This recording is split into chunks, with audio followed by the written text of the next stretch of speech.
klabu ya Yanga, Ali Shaban Kamwe. Ali Kamwe, habari za asubuhi.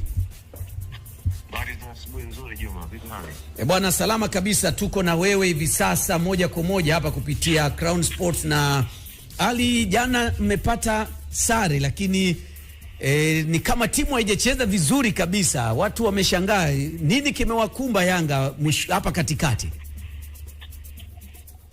Kwanza ni kupa taarifa tu, kitokea umenikosa hewani usishtuke, kwa sababu tumetua hapa Zanzibar na muda mchache ujao tuta connect ndege hapa kuelekea Dar es Salaam tuelekea Dodoma. Kwa hiyo unaenda katika mazungumzo yetu hapa, tukatakiwa tuzime simu hizi kwa sababu za kiusalama, basi nikapotea hewani. Kwa hiyo utaniwia radhi kwa hilo. Sawa.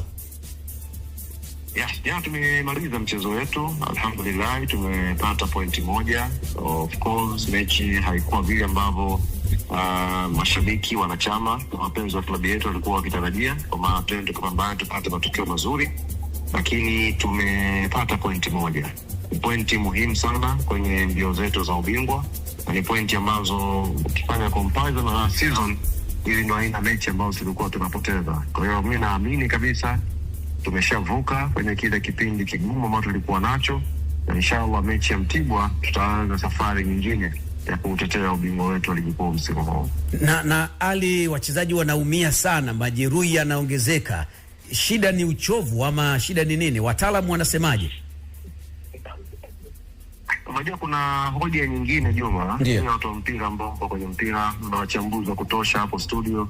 Kuna hoja nyingine mnaweza kuzielezea tu vizuri nyinyi hapo. Sisi tukiongea sasa hivi tunaonekana kama tunatafuta excuse hivi au tunatafuta namna ya kulalamika au kujitetea.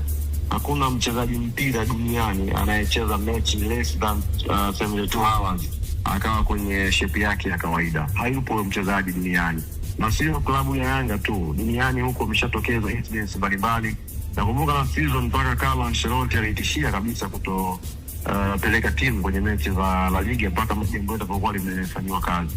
Kwa hiyo kibinadamu, kwa sayansi ya mpira ambavyo inaeleza, ni ngumu kumpata mchezaji fresh tena akiwa anacheza mechi less than 72 hours. Si jambo la kawaida, lakini kwa kuwa limeshatokea, limeshapangwa, na sisi hatuna tunachoweza kubadilisha kwa sasa.